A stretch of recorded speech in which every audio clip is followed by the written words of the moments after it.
The worst day of my life happened on 28th of November 2009.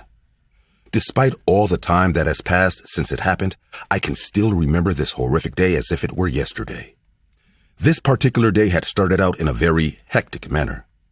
I was running all over my little town trying to find a very particular toy that my little daughter, Mia, wanted for her birthday. Basically, every mother who had a female child wanted to get their hands on this toy, as they were extremely popular dolls that every little girl wanted for their birthdays in 2009. They were called Live dolls, if I remember correctly, and they were sold out almost everywhere. Getting that particular doll my daughter wanted was even harder, as it was a special version of the doll called Daniela's First Edition Outfit. This doll was a limited edition release in small quantities, which is why I had to run all around town looking for it, as they were extremely difficult to find once they'd been sold out. At the time, most of my friends told me that I didn't have to stress myself out looking for that particular doll, and that I should just buy any doll I could find and call it a day. But my daughter Mia had done so well on her test that school year, and I had promised her that if she aced her grades, I would get her the doll for her birthday. I knew it was a lot of work, but I didn't want to let her down with failed promises like my parents often did to me when I was growing up. I was a very determined mother, and I wanted to keep the promises I made to my daughter by getting that gift for her. I was willing to do anything I could to get my hands on it, but unfortunately, my search nearly led me down a very dark path, and it ultimately taught me a lesson about the dangers of last-minute birthday shopping. It all began on the 28th of November 2009. It was around 3:45 p.m. in the afternoon, and I had just left the 8th mall that I'd visited that day.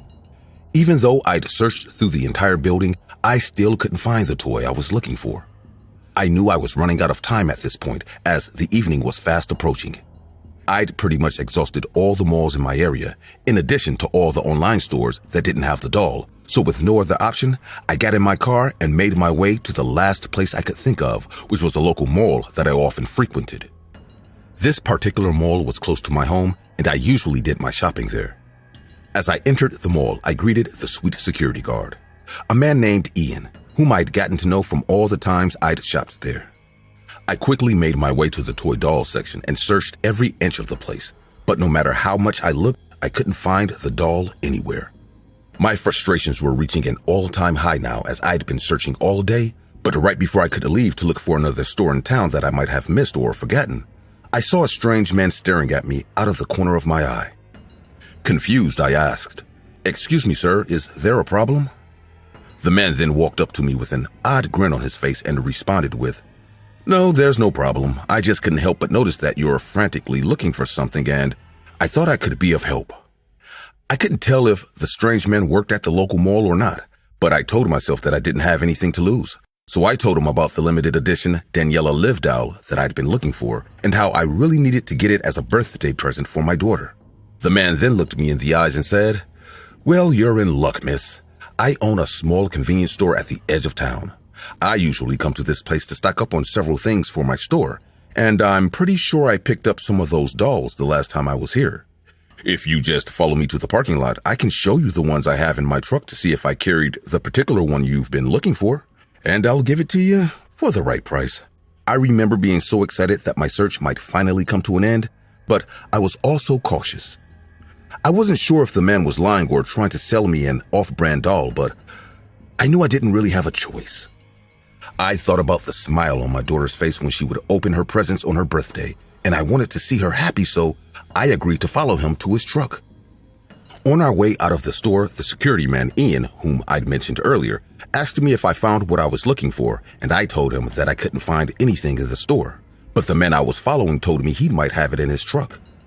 Ian then stared at the man with a suspicious look in his eyes and said to me, "I would have gladly asked the guys working in the stores to see if we have any of those dolls left for you, as they are sometimes hidden away on shelves in the back, but please stay safe, Miss Williams." I thanked him for worrying about me and told him that I would take up his offer if the man didn't have the doll I was looking for in his truck. After I followed the man who told me his name was Matthew to the edge of the parking lot, I wondered why he'd parked all the way out there and asked him. Matthew then told me it made it easier for him to leave when he wanted to, before adding that he was going to bring the truck around and show me the dolls he had in stock. I told him I'd wait for him and watched as he made his way to his vehicle. However, right when he'd disappeared from my view, Two hands came out of nowhere and wrapped a cloth around my nose. I tried to fight it, but within minutes, the world around me went dark. I don't know how long I was out, but I woke up in what looked like the back of a van. My hands and feet were bound, and I felt extremely lightheaded. I saw Matthew looming over me and started to scream, but it was of no use as they'd gagged my mouth. With a sick smile on his face, Matthew looked me in the eyes as he said, "Would you like to know an interesting fact, Miss Williams? The best place to get merchandise for a human trafficker like myself is at the local malls. Many women, particularly desperate single mothers like you, are always looking for something they'd forgot to buy for their kids' birthdays or school presentations, and it's so easy to lure them into your trap by promising you can provide whatever they are looking for." The horror I felt at that moment was something I'd never experienced before, as it all finally dawned on me. Matthew then explained how he was part of a human trafficking ring and how he was going to sell me and the many other women he'd managed to kidnap at several local malls to the highest bidder. I can still recall the cold look in his eyes as he said, "I'm sure you can understand me, Miss Williams. I'm only doing this so I can get the money I need to buy birthday presents for my kids, too.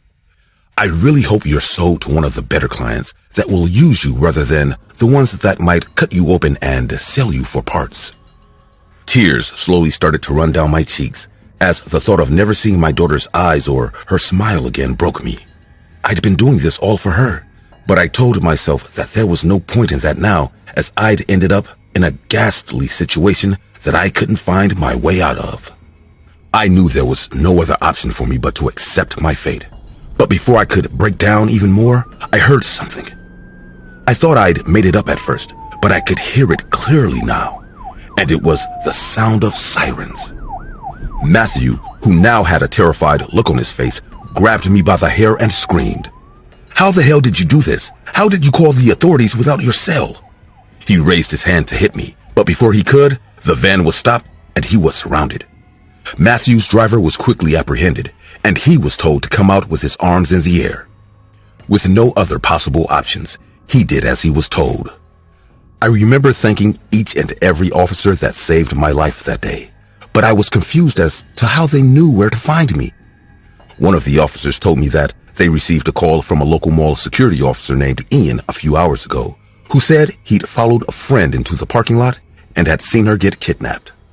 Ian then told the officers that he'd seen the suspicious man lurking around the area before, which is why he'd followed me, as he wanted to make sure I was okay. He also gave the officers the vehicle's plate number and followed the van just so he wouldn't lose sight of it. The words of gratitude I had for Ian weren't enough, and I remember giving him a huge hug when he finally arrived at the crime scene. When I was finally allowed to go home, I held my daughter in my arms and cried as I was so grateful that I got to see her beautiful eyes and her smile again. Early the next morning around 5 o'clock a.m., before my daughter had woken up for her birthday, I got a call from Ian. I asked why he was calling this early and assumed it had something to do with a police investigation. But he told me that it wasn't about that. Ian then said that he knew how hard I searched to find Daniela's first edition Live doll and give it to my daughter. So he asked some of his friends who were working in storage, and they managed to find the very last one hidden away in some boxes. I started to cry as I thanked him again from the bottom of my heart. Ian then brought the doll over, and we were able to wrap it up before my daughter woke up for her birthday. I cried again as I watched my daughter smile as she opened her gift, and I asked Ian to stay for dinner with me and my daughter, as it was the least I could do to thank him for everything he'd done. Over 15 years have passed since that horrific day, and I truly cherish every single day I get to spend with my daughter after I was rescued. Despite the traumatic memories of that day, I know how lucky I was to have survived, and I've remained truly grateful to the local mall security officer, Ian, whose caution allowed me to spend many more birthdays with my daughter. The story you just heard was written based on a disturbing true crime case submitted by an anonymous woman. While we were unable to find the woman's real identity or any further details of the case, the unidentified woman is believed to be one of the few lucky ones that have escaped the many human trafficking rings operating across the United States. Numerous similar cases of women often disappearing around local malls and airports have been reported. However, despite the authorities' endless efforts, several women are still being taken and kidnapped, and unfortunately, most of them are never found. It was my 18th birthday. My parents rented a hall, invited the whole family, and let me invite as many friends as I wanted. The place was packed. People were laughing, drinking, and dancing. The DJ played my favorite songs, and the cake was bigger than I'd ever imagined. Everyone said it was the kind of birthday people dream about. At least, that's how it started. By 9 p.m., the place was a sea of bodies. My dad was at the bar with his friends, my mom was chatting with my aunt, and my friends had taken over the dance floor. I stayed near the main table, greeting relatives and pretending I wasn't overwhelmed. That's when I noticed him. He was standing near the entrance, tall, lanky, and dressed in a gray suit that looked decades old. His eyes scanned the crowd, but they always came back to me. I tried to shake it off. Maybe he was someone's guest, a relative I didn't recognize. But something about him didn't sit right. He didn't talk to anyone. He just watched. It wasn't until he started walking toward me that I panicked. My dad noticed and intercepted him, asking who he was. The man's voice was low, almost a whisper. I couldn't hear what he said, but my dad nodded and gestured toward the exit. The man left without a fuss. I told myself it was over, but I couldn't shake the chill in my stomach. I went to the bathroom to clear my head. The hall had a long corridor with restrooms at the far end. The noise from the party faded as I walked.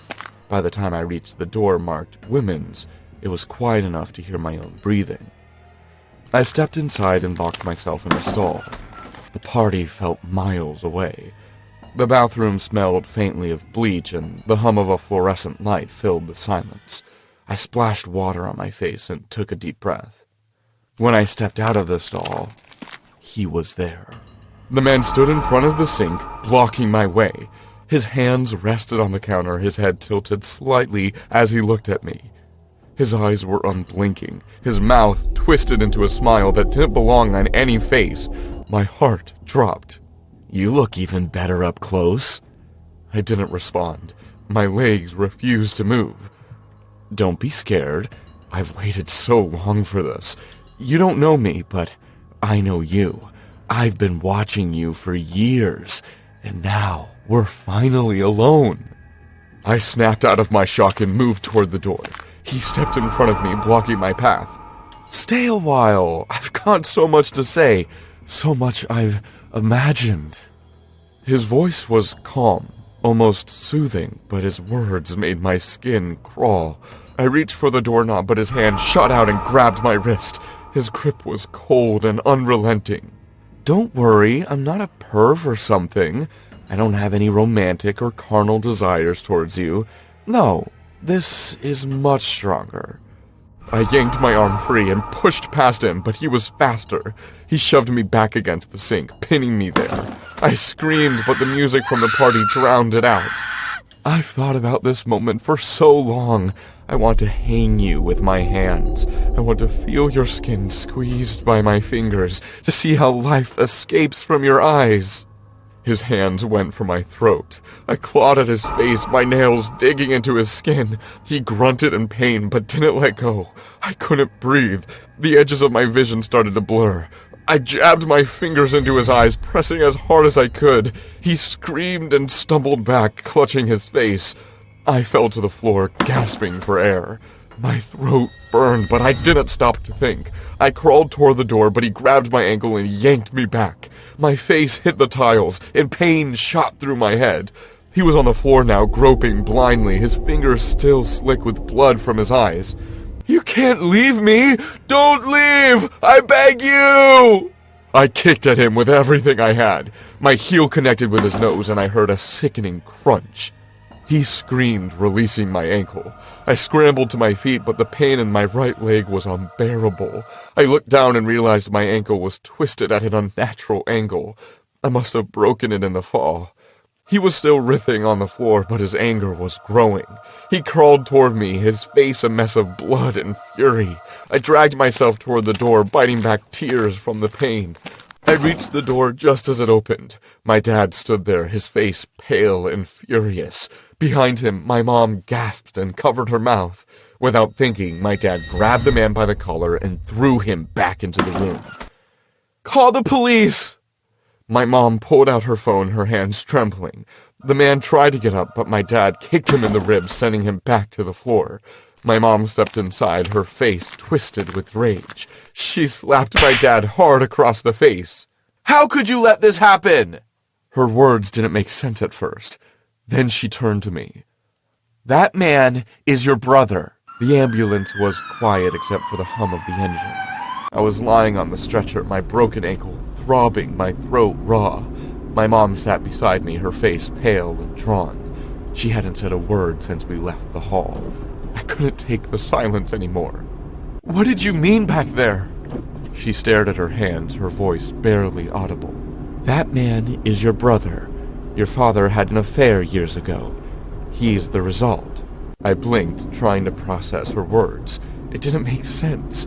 How could this stranger be my brother? Why didn't I know? She took a deep breath, her hands trembling.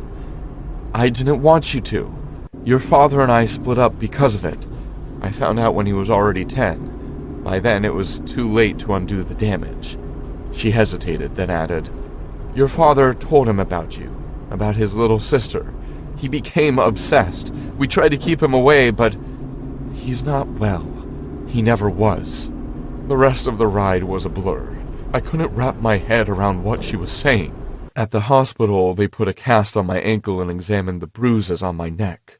My mom stayed with me, but I couldn't look at her. I couldn't look at anyone. My brother was arrested that night. The police said he would be charged with attempted murder. I didn't ask for updates. I didn't want to know. My mom tried to talk to me in the days that followed, but I avoided her. The truth she'd kept from me had shattered everything I thought I knew about my family. I didn't speak to my dad at all. The betrayal was too deep. Even now, months later, I can't shake the memory of his face, the way he looked at me like I was something he owned. I'll never forget the sound of his voice or the way he whispered my name, and I'll never stop wondering how different my life would be if I'd known the truth from the start. Many people say that cruises are some of the most relaxing and luxurious places a person can go. The cruise I went on was very luxurious, but considering I almost died, I would not say it was very relaxing. I wasn't planning to go on vacation, let alone spend a few days on a cruise, but the opportunity came by itself. Richard, a man I met on Tinder, told me he was the captain of a cruise ship. And to my surprise, he didn't lie. After going out a few times with him, he told me that he wanted to celebrate my birthday on his cruise ship, and that he would have a room ready for me. The idea seemed pretty good to me, since I had never been on a cruise ship, and since it was going to be crowded, I knew it was a safe place. The day of the trip, I noticed that I was not listed on the cruise list, nor did I have a personal room. I found it a little strange, and even uncomfortable, but I understood and accepted. Richard was very kind, and I felt comfortable with him. I always spend my birthdays surrounded by a lot of people, and I didn't consider that Richard would be working, so I would be alone on my birthday.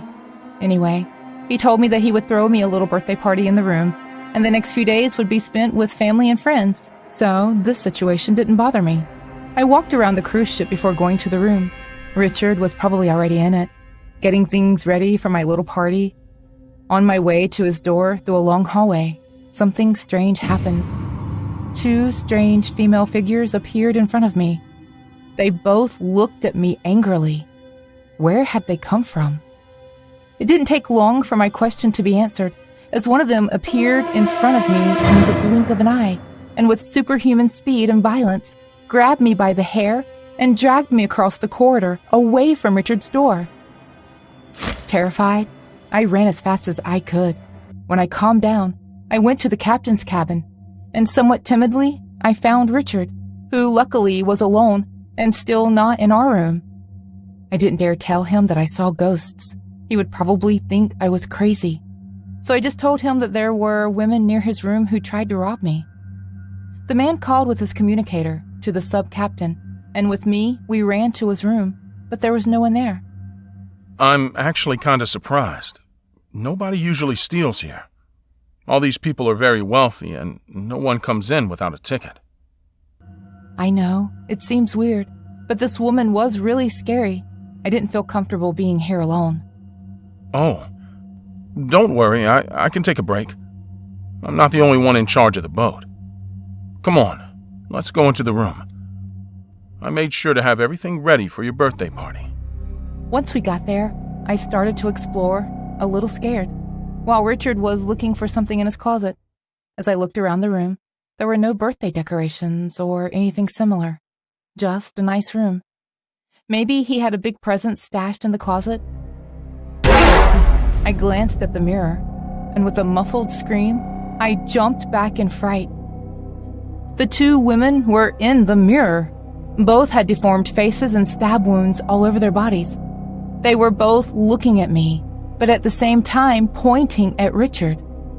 As I looked at him, I realized that he was holding something shiny that could only be seen in the reflection of the mirror. That wasn't a big birthday present. That was a knife. Suddenly, Richard began to walk in my direction, slowly, his face full of anticipation, and he couldn't hide his huge grin.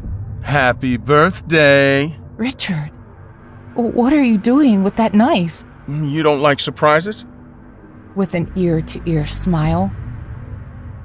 This isn't funny, Richard. I want to get out. The man had no problem with me knowing his intentions. I ran to the door in desperation, but it was locked. Richard locked it while I was distracted. The psychopath came running at full speed with his knife, and although I managed to dodge him, I fell and hit my head on the furniture. I was very dizzy, and Richard noticed. Knowing how helpless I was, the man got on all fours like an animal and started walking slowly towards me. I was about to die, and he was enjoying every second of the psychological torture he could give me.